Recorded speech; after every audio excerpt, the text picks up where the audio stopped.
Clamp down کیا ہے. پاکستان کے اندر جو پروسیس ہے چینج کا شروع ہو گیا. لوگ ریئلائز نہیں کرے چینج تو شروع ہو گیا. چینج تو شروع ہوا ہے جب کہ سارے بڑے بڑے ملک کے ڈاکو جیلوں سے اندر باہر جا رہے ہیں. یہ پہلے تو کوئی نہیں جا رہا تھا. پہلے تو کوئی کانسیپٹ, کیا پہلے یہ چوری نہیں کر رہے تھے؟ جب 4 گنا قرضہ بڑھ رہا تھا تو کوئی ان کو پوچھ نہیں رہا تھا. آج ان ساروں کے چکر لگ رہے ہیں, نیب کے باہر کوئی اندر جا رہا ہے, کوئی باہر آ رہا ہے. اور اس کے علاوہ ایک سٹنگ گورنمنٹ کے 2 وزیروں کو نیب نے پکڑ لیا. حالانکہ ان کی کرپشن ہمارے دور کی نہیں, وہ کہہ رہے جی 12-13 سال یا 15 سال پہلے انہوں نے کچھ کیا تھا, ہمارے دور کی نہیں, پھر پکڑ کے اندر رہا. ایک ملک کے اندر پہلی دفعہ ایک شوگر مافیا جو سارے ملک کا ٹاپ طاقتور لوگ بیٹھے ہوئے ہیں شوگر انڈسٹری میں, پہلی دفعہ ان کے اوپر انکوائری ہوئی, ان کے کیسز بن گئے, FBI میں کیسز چلے گئے, ان کو FIA میں ان کے ہو گئے. کوئی سوچ بھی نہیں سکتا تھا. تو چینج تو شروع ہو گیا ہے. بہت شکریہ سر صدیق جان. سر ایک تو آپ نے اس نے کم وقت میں سب سے زیادہ کابینہ کے اجلاس کیے, سب سے زیادہ as a prime minister T V interviews دیے, ڈیجیٹل میڈیا کے ساتھ ہی آپ کا 5واں انٹریکشن ہے. اور اگر ہم آپ کے وہ انیشیٹو جو صرف آپ نے اناؤنس نہیں کیے بلکہ جو شروع ہو چکے ہیں, کوئی بھی اس کو دیکھنا چاہے تو دیکھ سکتا ہے. یہ بہت سارے ہیں. ٹیکسٹائل میں, کنسٹرکشن میں انقلاب آیا. لوگ کہہ رہے ہیں کہ 70 سال میں کنسٹرکشن کے حوالے سے وہ اقدامات نہیں ہوئے جو آپ نے کیے. ماحولیاتی دہشت گردی کے خلاف امین اسلم, اور 60 سال کے بعد 2 بڑی ڈیمز بن رہی ہیں. جی سر, 60 سال پہلے 2 بنی تھی, اب بن رہی ہیں. جی سر. سر وہ اصل میں نے یہاں تو کیونکہ وزیر اعظم بھی ایسے ہیں جو پرچی پہ لکھ کے لاتے تھے, تو میں نے کہا میں بھی لکھ لوں. میں نے وہ ساری چیزیں لکھی ہوئی ہیں جو آپ کے انیشیٹو ہیں. آپ اس وزیر اعظم سے بہت زیادہ ذہین ہیں. سر بہت شکریہ. سر آپ یہ 10 ارب درخت, شہد, زیتون, سٹیزن پورٹل, ہیلتھ کارڈ ابھی DG خان ڈویژن اور سہیوال ڈویژن میں اظہر مشوانی نے ٹویٹ کیا ہوا تھا کہ اسی ماہ سب کو مل جائیں گے. بہت سارے انیشیٹو ہیں. احساس پروگرام کے 64 پروگرام, کامیاب جوان پروگرام, بہت ساری چیزیں ایسی ہیں جو ابھی تک ہوئی نہیں ہیں یا ہوئی ہیں تو لوگوں کو پتہ نہیں ہے یا شروع ہونے والی ہیں. میرا سوال سر یہ ہے کہ اس 2.5 سال میں ایک پرسیپشن جو بن گئی 7 سے 11 بجے تک ٹاک شوز دیکھنے کے بعد, وہ یہ بن گئی ہے کہ یہ ایک ناکام ترین حکومت ہے, کچھ بھی نہیں ہو رہا. اور اس میں آپ کے جو منسٹرز ہیں, دیکھیں وزیر اطلاعات ہے شبلی فراز صاحب, PDM ایک بات کرتی ہے تو صرف شبلی فراز صاحب کا بنتا ہے کہ یہ اس کو ریئیکٹ کریں, اس کا جواب دیں. آپ کے 11 لوگ جو ہیں وہ اپنے ان کے میڈیا سیل ہیں, وہ ٹویٹ کرتے ہیں, پھر چینلز کو کہتے ہیں خبریں چلائیں. آپ کا ایک منسٹر جب اپنی کارکردگی پہ آ کے بات کرنے لگتا ہے 15 منٹ وہ اپنی وزارت کا بتاتا ہے.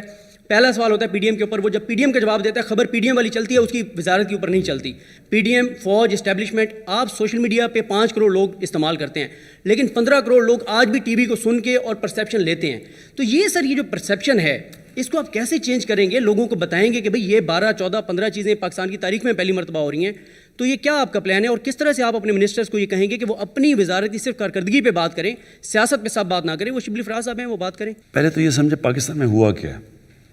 پاکستان میں 35 سال سے 2 پارٹیز, اور مشرف کے دور میں بھی یہی تھے, کیونکہ فضل الرحمان ادھر بھی تھا, مشرف کے دور بھی تھا. یہی زیادہ تر جو PMLN ہے یہ مشرف کے دور میں بھی کیوں بن گئی تھی, اور انہوں نے سے پھر واپس ادھر چلے گئے. تو وہی لوگ بیٹھے ہوئے ہیں. یہ یاد رکھیں کہ ایک سٹیٹس کو کی بہت پاور ہوتی ہے, کنیکشنز بنے ہوتے ہیں, میڈیا میں ہوتے ہیں, ان کی نیچے تک بیوروکریسی میں, پولیس میں. تو جو سٹیٹس کو ڈسلوج کرنا ہے دنیا میں, صرف اگر صحیح طرح ڈسلوج ہوتا تو وہ خونی انقلاب ہوتا ہے. جب امیدز کو عباسی انہیں ختم کیا تو انہوں نے صرف ایک آدمی بچنے دیا امید کا, صرف ایک رائل فیملی سے بچا تھا, باقی سب قتل کر دیے. اور اسی طرح ہی جب عباسی ختم ہوئے تو اوپر سے لے کے نیچے سارے ختم کر دیے. تو انقلاب ایسے آتا ہے. جب رشین ریولوشن ہوئی تو انہوں نے زار کی ساری فیملی ختم کر دی. وہ جب آپ نیا انقلاب کا مطلب ہوتا ہے سٹیٹس کو چینج کرنا, اس کو ریپلیس کرتا ہے کوئی. یہاں تو عموماً اب جب خمینی کا انقلاب آیا ساری رائل فیملی ختم ایران سے. ہم نے ایک خونی انقلاب تو آیا نہیں, ہم نے تو بیلٹ کے ذریعے چینج لے کے آئے. اب چینج تو آ گئی, ہماری گورنمنٹ آ گئی, لیکن سارے کنیکشنز ان کے پرانوں کے بھی 30 سال کے بنے ہوئے ہیں, میڈیا میں بھی ہیں. اور میڈیا میں انفارچونیٹلی کیونکہ یہ 2 پاور میں رہے تھے, انہوں نے میڈیا کے زیادہ تر لوگوں کو کنونس کر دیا ہے کہ کرپشن کوئی بڑی چیز ہی نہیں ہے, ساری دنیا میں ہوتی ہے. حمزہ شریف کئی بچوں کو تقریر کر رہا تھا, کہتا بچوں کرپشن ہوتی ہے, ساری دنیا میں ہوتی ہے. یعنی ایکسیپٹیبل کر دیتے ہیں کرائم کو, اس لیے وہ ہمارا میڈیا بھی اس کو برا نہیں سمجھتا. یہ جب ایک پوری طرح سٹیٹس کو جب آپ اوپر سے تو ان کو ڈسلوج کر دیا, وہ تو بھاگ گیا باہر. لیکن اندر تک ان کے لوگ بیٹھے ہوتے ہیں, کنیکشنز ہیں. اب میں آپ کو مثال دیتا ہوں. مہاتر محمد, اگر کوئی بھی مسلمان دنیا کا اسٹیٹسمن میں کہوں گا نا, وہ مہاتر محمد تھا. ملیشیا کو چینج کر دیا اس نے. $500 یا $600 پر کیپٹا تھی جب وہ آیا, $9,000 پر چھوڑ کے گیا.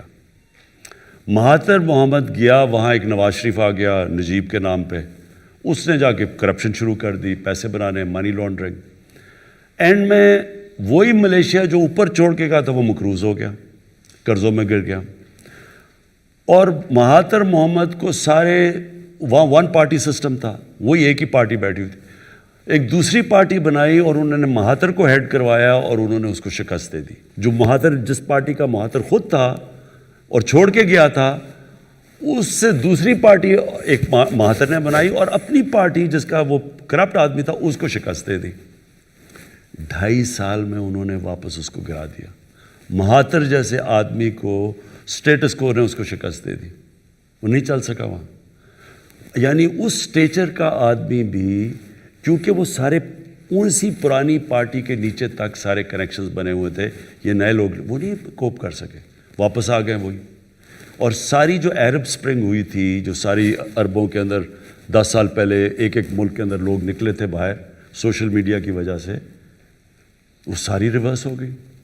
ساری جگہ وہ لوگ واپس آ گئے. وہ مصر میں ہوئی, وہ پھر وہی سیٹ اپ واپس آ گیا. سو یہ یاد رکھیں, یہ آسان نہیں ہوتا. جب آپ ایک اسٹیٹس کو کا مقابلہ کرتے ہیں تو وہ لوگ پہلے دن سے گرانے پہ لگے ہوئے ہیں. پہلے دن سے کہہ رہے ہیں کہ یہ گورنمنٹ آج گئی تو کل گئی, اب گرائیں گے, اب آ گیا, وہ پہلے دھرنا تھا وہ فیل ہوا, پھر یہ. سو کیونکہ ان کے انٹرسٹ یہ, ان کو پتہ ہے کہ اگر ہم کامیاب ہو گئے, ان کی ہمیں دکانیں نہیں بند سیاسی. جس طرح کے پی کے اندر ہم جب 5 سال کے بعد کامیاب ہوئے, ساری پرانی پالیٹکس اڑ گئی. تو یہ اب وہی ڈرے ہوئے ہیں کہ ہم 5 سال لاسٹ کر گئے, یہ ہمیشہ کے لیے گئے. اس لیے یہ پورا زور لگا رہے ہیں اس کو گرانے کے لیے. اس لیے یہ پورا میڈیا کے اوپر آنسلاٹ آتا ہے ہر روز. ایک چیز ہو جاتی ہے وہ سارا میڈیا شور مچا دیتا ہے. او عمران خان نے کہہ دیا کہ جی ہماری تیاری نہیں تھی, ہم یہ نہیں تھے وہ, حالانکہ کہا میں نے کچھ اور تھا, تیاری نہیں تھی. وہ سارا میڈیا اسی کا, یہ پلان کر کے ہو رہا ہے سب کچھ. پاورفل اسٹیٹس کو ہے, لیکن انشاءاللہ یہ ہار جائیں گے. جی السلام علیکم خان صاحب. Adeel Habib from Siasat dot pk. First of all social media کے حوالے سے میری ایک آبزرویشن ہے. Thank you for having this session with us. It's a real pleasure to be here with such a group of people to have an interactive and informal session. You mentioned a number of challenges that Pakistan is facing. One of the challenges that Pakistan has been facing for many years has been unrest in Balochistan.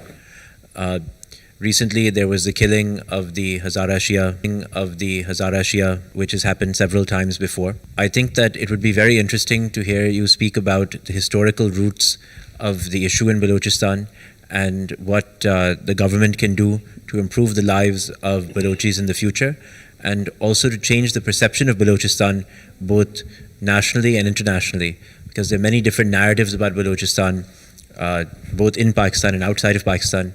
It's a very complex issue. I think it would be very interesting if you could tell us your thoughts about it and your vision for the future of Balochistan and its relationship with the rest of the country. دیکھو بلوچستان میں نا یہ جو sectarianism ہے, اور یہ خاص طور پہ ہزاراز کے اگینسٹ جو شیعہ ہے, اس کی جینیسز ہے 80s کی, وہ جو افغان جہاد ہوئی تھی. افغان جہاد کے اندر انفارچونیٹلی یہ جو ملیٹنٹ سیکٹیرینزم ہے یہ شروع ہوئی تھی. اس سے پہلے سیکٹیرینزم تھی لیکن ملیٹنٹ نہیں تھی. تو یہ بڑا انفارچونیٹ ہے کہ وہ گروپس بن گئے 89 کے بعد, جب وہ امریکنز گئے یہاں سے افغانستان سے, یعنی یہ جو ختم کر کے سوویٹس نکل گئے, تو وہ انفارچونیٹلی وہ جو ملیٹنٹ گروپس تھے وہ رہ گئے. اور یہ انہوں نے بڑا نقصان پہنچایا پاکستان کو. آئی مین ناٹ جسٹ دیر, ساری جگہ, لیکن یہ پرٹیکولرلی یہ جو ہزارہ کمیونٹی کو انہوں نے ٹارگٹ کیا, شیعہ کمیونٹی کو. جو اب ہوا ہے, یہ جو آئیسس نے کلیم کیا ہے, ہم سب کا یہ اوپینین ہے, ہماری سیکیورٹی ایجنسیز کا, کہ اب اس کو بیک, آئیسس کو بیک کر رہا ہے ہندوستان. ہندوستان کا سٹیٹڈ ایم ہے, یہ جو نریندر مودی کی حکومت ہے, پاکستان میں انتشار پھیلانا. میں نے اپنی کیبنٹ کو آج سے لاسٹ مارچ میں نے ان سب کو بتا دیا تھا کہ ہمیں پوری انٹیلیجنس بریفنگ ہو گئی تھی کہ یہ سیکٹیرینزم انفلیم کرنا چاہتے ہیں پاکستان میں، اور یہ انہوں نے شروع کرنا تھا شیعہ اور سنی کے علماء کو قتل کرنے کا تاکہ یہ انفلیم ہو. تو اس کے بعد ہم نے پکڑے بھی لوگ یہاں ان کے ادھر اسلام آباد میں بھی ایکشن کرنے لگے تھے. پھر انہوں نے ایک بہت بڑا عالم تھا جو اینٹی شیعہ تھا، اس کو کراچی میں قتل کیا، وہ ہم نے ڈیفیوز کیا. تو یہ چل رہا تھا اینڈ فل مارکس کہ ہماری جو ISI ہے، ہماری جو ایجنسیز ہیں وہ ورلڈ کلاس ہیں. انہوں نے بہت، کیونکہ ہمیں پہلے سے پتہ چل گیا تھا تو ہم بڑے پری ایمپٹ کیا. لیکن انفارچونیٹلی بڑا مشکل تھا یہ انہوں نے ٹارگٹ کیا. ریموٹ ایریاز ہیں، اسپاس پاپولیشن ہے، وہاں ایریاز کو کور کرنا